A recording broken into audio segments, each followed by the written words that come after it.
বিসমিল্লাহির রহমানির রহিম। আসসালামু আলাইকুম ওয়া রাহমাতুল্লাহি ওয়া বারাকাতুহু। রমাদান মাস হলো কোরআনের মাস। কোরআন নাযিল হওয়ার বার্ষিকী। আল্লাহ তাআলা কোরআন পাকে বলেন, আউযু বিল্লাহি মিনাশ শাইতানির রাজীম। শাহরু রমাদানাল্লাযী উনজিলা ফীহিল কুরআন হুদাল লিন-নাস ওয়া বায়িনাতিম মিনাল হুদা। রমাদান হলো সেই মাস যে মাসে কোরআন নাযিল হয়েছে, আর এই কোরআন হলো স্পষ্ট হিদায়াত এবং সত্য মিথ্যার মধ্যে পার্থক্যকারী। অর্থাৎ এই রমাদান মাস হলো কোরআন নাযিল হওয়ার বার্ষিকী। আমাদের অনেকে বিভিন্ন বার্ষিকী পালন করি, জন্মদিবস, বিবাহ বার্ষিকী, জাতীয় দিবস, অনেক বার্ষিকী পালন করি। কিন্তু দেখুন, পৃথিবীর কোনো বার্ষিকী একদিনের বেশি নেই। পৃথিবীতে শুধু একটা বার্ষিকী আছে, যেটা নাকি দীর্ঘ 1 মাস ধরে পালন করা হয়। সেটা হলো কোরআন নাযিল হওয়ার বার্ষিকী।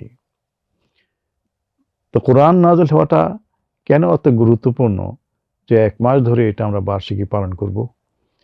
এটা বোঝার জন্য একটু গুড়াতে যাওয়া দরকার। আল্লাহ তাআলা যখন মানব সৃষ্টির চিন্তা করলেন, তখন ফেরেশতাদের বললেন, আমি পৃথিবীতে খলিফা হিসেবে মানুষকে পাঠাতে যাচ্ছি। এ নিয়ে ফেরেশতাদের সাথে অনেক কথাবার্তা হলো। শেষ পর্যন্ত আল্লাহ আদম আলাইহিস সালামকে সৃষ্টি করলেন। সৃষ্টি করে পৃথিবীতে না পাঠিয়ে পাঠালেন বেহেশতে।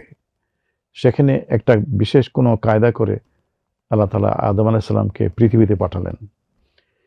পৃথিবীতে পাঠাবার আগে উনি বললেন যে, তোমরা অল্প সময়ের জন্য পৃথিবীতে যাচ্ছ এবং সেখান থেকে আবার তোমরা এই বেহেশতে চলে আসতে পারবে যদি তোমরা একটা রোড ম্যাপ দেওয়া হবে, সেই রোড ম্যাপকে ফলো করো। এই রোড ম্যাপ যদি ফলো না করো, তাহলে অসুবিধা আছে, তোমরা অন্য কোথাও যাবে, জান্নাতে যেতে পারবে না। আর এই রোড ম্যাপ অনুসরণ করলে তোমরা বিনা দ্বিধায়, বিনা চিন্তায়, বিনা কষ্টে এই জান্নাতে ফিরে আসতে পারবে। সেই রোড ম্যাপের একটা নাম দেওয়া হলো হেদায়েত। আল্লাহ তাআলা বলেন যে নাকি আমার হেদায়েত ফলো করবে, তারা বেহেশতে চলে আসতে পারবে। এরপর যে আল্লাহ কিতাব দিলেন। এখন প্রশ্ন, হেদায়েতটা কি? আল্লাহ তাআলা কোরআনেই বলেছেন হেদায়েতটা হলো আল্লাহর কিতাব। আমাদের এই উম্মতের জন্য আল্লাহর কিতাব হলো কোরআন। এই কোরআনটা হলো হেদায়েত। এই কোরআনের মধ্যে সেই রোড ম্যাপ দেওয়া আছে, যে রোড ম্যাপ ধরে আমরা জান্নাতে, বেহেশতে ফিরে যেতে পারবো। কাজেই বুঝতে পারছেন এটা কত গুরুত্বপূর্ণ। এত গুরুত্বপূর্ণ বলেই এটা 1 মাস ধরে বার্ষিকী পালনের ব্যবস্থা রাখা হয়েছে। এবং সে বার্ষিকী এমনভাবে পালন করতে হবে যে কোরআনে যে রোড ম্যাপটা দেওয়া হয়েছে সেটা আমরা বুঝতে পারি, অনুশীলন করতে পারি। সেই পথে চলার একটা অনুসরণ দেওয়া হয়েছে এই রমাদান মাসের মধ্যে। এই রমাদান মাসে 24 ঘন্টার একটা প্রোগ্রাম দেওয়া হয়েছে, যেন আমরা এই হেদায়েতের পথে, জান্নাতের পথে যাওয়ার অনুশীলন গ্রহণ করতে পারি। তো এই বিষয়টা অনেক বড়। আমরা সংক্ষিপ্তভাবে সেই রোডম্যাপে চলার যে প্র্যাকটিস, অনুশীলন, এটা কি করতে হবে, আমাদের কি করণীয়, সে সম্পর্কে একটু আলোচনা করতে চাই।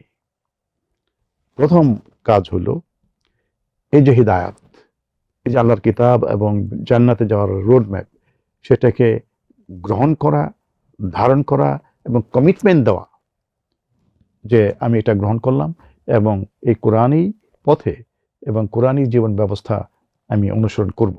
এটা হলো প্রথম কাজ।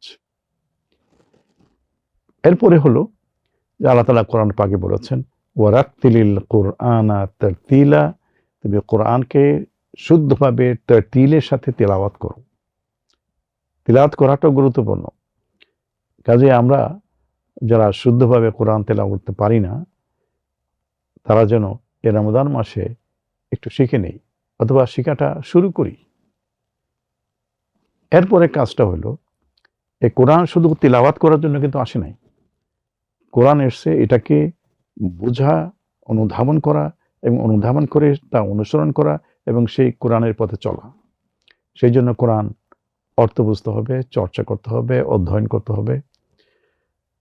আজকাল দেখি যে অতি সহজে আরবি ভাষাটা শেখার ব্যবস্থা রাখা হয়েছে। এমনকি অনলাইনেও সেটা আছে। কয়েক মাসেই শিখে নেওয়া যায়। সেটা যদি কঠিন মনে হয় তাহলে কোরআনের অনুবাদ আছে, ব্যাখ্যা আছে, সেগুলো পড়ে নিতে হবে। এটা যদি না পড়ি তাহলে কোরআনের যে পথ, যে হিদায়াতের পথ, সেটা তো আমরা বুঝতে পারবো না। যদি বুঝতে না পারি তাহলে অনুসরণ কিভাবে করব? এরপরে গুরুত্বপূর্ণ জিনিস হলো এই কোরআনের অনুবাদ পড়ে আমরা সঠিকভাবে পূর্ণাঙ্গ জ্ঞান অর্জন করতে পারবো না। আল্লাহ তাআলা যখন রাসূলকে পাঠান, রাসূলের যে একটা দায়িত্ব এবং ফাংশন সে সম্পর্কে আল্লাহ বলে দিয়েছেন, ওয়া ইউআল্লিমুহুল কিতাবা ওয়াল হিকমা। রাসূলের কাজ হলো মানুষকে কোরআন শিক্ষা দেওয়া, তালিম দেওয়া। কোরআনের শিক্ষক এবং প্রফেসর হিসেবে মানুষকে কোরআনের শিক্ষা দেওয়া। রাসূল সাল্লাল্লাহু আলাইহি ওয়াসাল্লাম সে শিক্ষা দিয়েছেন দুইভাবে। একভাবে হলো সেটা তিনি কওলি হাদিস দ্বারা, মুখের কথা দ্বারা ব্যাখ্যা দিয়েছেন যে এই কাজগুলি করো, এই কাজগুলি করো না। তো এটা পুরাটাই কোরআনের ব্যাখ্যা। আর দ্বিতীয় কাজটা হলো তিনি নিজে সেটা প্র্যাকটিস করেছেন। মুখে বলেছেন ব্যাখ্যাটা, আর তিনি নিজে প্র্যাকটিস করে দেখিয়েছেন। কাজেই রাসূলের যে হাদিস, সুন্নাহ, সেগুলো পাঠ করা দরকার। কোরআনের অনুবাদের সাথে সাথে কিছু হাদিস আমাদের পাঠ করা দরকার। আরো বেশি গুরুত্বপূর্ণ আমি মনে করি যে এই কোরআনের আদর্শ ভিত্তিক এবং হাদিসের যে কথাগুলো, মেসেজগুলো, সেগুলো ভিত্তি করে ইসলামী বই লেখা আছে অনেক। অনেক গবেষক অনেক গবেষণা করেছেন, অধ্যয়ন করেছেন। সেই অধ্যয়নের নির্যাস হিসেবে বইটি লিখেছেন। এটা আমাদের জন্য বিরাট একটা নিয়ামত। সে নিয়ামত আমাদের গ্রহণ করা উচিত। সেই যে বইগুলো, ইসলামী বইগুলো, সেগুলো পাঠ করা উচিত। এই পর্যন্ত যা বললাম তা হলো কোরআনটাকে গ্রহণ, ধারণ, বোঝার চেষ্টা করা। কোরআনের এই তিলাওয়াত, অধ্যয়ন এবং বুঝতে পারাটা কিন্তু যথেষ্ট না। এটার উদ্দেশ্যটা কি? উদ্দেশ্য হলো সে পথে চলা। কাজেই সে পথে চলার অনুসরণ করা লাগবে। রমাদানে এই সারাদিন রাতের যে অনুশীলন, সেখানে সেই অনুশীলন করার প্রোগ্রাম রাখা হয়েছে। আর আল্লাহ তাআলা কোরআনের পাকে স্পষ্ট বলেছেন, আউযু বিল্লাহি মিনাশ শাইতানির রাজীম, ওয়াত্তাবাউ মা উনজিলা ইলাইকুম মির রাব্বিকুম। সূরা আরাফে বলা হয়েছে যে আল্লাহর তরফ থেকে তোমাদের জন্য যে হিদায়াত, যে কিতাব নাজিল করা হয়েছে, সেটা অনুসরণ করো, অনুসরণ করো। কাজেই এই কোরআনটাকে ধারণ, গ্রহণ, বোঝা, তার সাথে অনুসরণ করতে হবে। অনুশীলনের প্র্যাকটিস শুরু করতে হবে রমাদানে। আমরা গোটা রমজানের 24 ঘন্টার সময়ে যে অনুশীলনগুলি করি তা হলো কোরআনী জীবন ব্যবস্থার একটা অনুশীলনের চেষ্টা। এখানে একটা কথা আমাদের জানা দরকার, আমি যদি নিজে একটা বুঝি এবং করি, সেটা আরো ইফেক্টিভ হয় যদি অন্য মানুষকে সেই কাজটা বুঝাতে চেষ্টা করি, তাদেরকে অনুপ্রেরণা দেই, মোটিভেট করি যে তোমরা এই কাজটা করো। এটাকে দাওয়াতি কাজ বলে। আল্লাহ তাআলা কোরআন পাকে এই জন্যই বলেছেন, উদউ ইলা সাবিলি রাব্বিক বিল হিকমা ওয়া মাউইযাতিল হাসানা। তোমরা অন্য মানুষকে এই কোরআনী হিদায়াতের দিকে দাওয়াত দাও সুন্দর কথা দ্বারা এবং হিকমতের সাথে।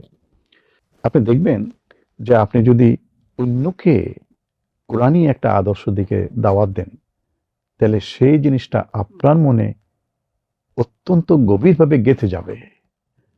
এটা আপনার জন্য সেটা অনুশীলন করা, সেটা আমল করা সহজ হয়ে যাবে। এরপরে কথা হলো এই যে আপনার যে সন্তানকে কি শিক্ষা দিলেন, ভালো শিক্ষা দিলেন কিনা, কিয়ামতের দিন সেটা জবাব দিতে হবে। এই সন্তানকে কোরআনী জীবন ব্যবস্থা, ইসলামী জীবন ব্যবস্থার কিছু শিক্ষা দিন। যেহেতু আমাদের শিক্ষা ব্যবস্থায় এই বিষয়টি তেমনভাবে নেই, সেহেতু ঘরে প্রাইভেট শিক্ষক রেখে বা আপনি নিজে তাদেরকে কোরআনী শিক্ষাটা দেওয়া দরকার। আর যারা নাকি পলিসি লেভেলে আছেন, তাদের উচিত হবে আমাদের শিক্ষা ব্যবস্থায় ইসলামী নৈতিকতা ও মূল্যবোধ অন্তর্ভুক্ত করা। এটা শুধু একটা ধর্মীয় ব্যাপার না, এটা একটা জাতীয় ব্যাপার, মানবতার ব্যাপার। মানুষকে মানুষ বানানো, ভালো মানুষ বানানো, তাদের মধ্যে যেন মানবীয় গুণাবলীর সৃষ্টি হয়, সেই জন্য এটি অত্যন্ত গুরুত্বপূর্ণ। আমরা যারা পলিসি লেভেলে আছি তারা যদি এই কাজটা না করি তাহলে কিয়ামতের দিন কিন্তু জবাব দিতে হবে। রাসূল সাল্লাল্লাহু আলাইহি ওয়াসাল্লাম বলেছেন, কুল্লুকুম রাইন, তোমাদের প্রত্যেকে দায়িত্বশীল। তোমাদের যে পর্যায়ে যে ক্ষেত্রে তোমাদের দায়িত্ব দেওয়া হয়েছে, দায়িত্বশীল, সেক্ষেত্রে তোমরা ইসলামী অনুযায়ী, কোরআনী জীবন অনুযায়ী কাজ করলে কিনা সেটার জন্য জবাবদিহি করতে হবে। কুল্লুকুম মাসউলুন আন রাইয়াতি, তোমাদের দায়িত্ব সম্পর্কে জবাবদিহি করতে হবে। তো চলুন আমরা একটা কাজ করি, আমরা এই রমাদান মাসটাকে কোরআন নাজিলের বার্ষিকী হিসেবে পালন করি।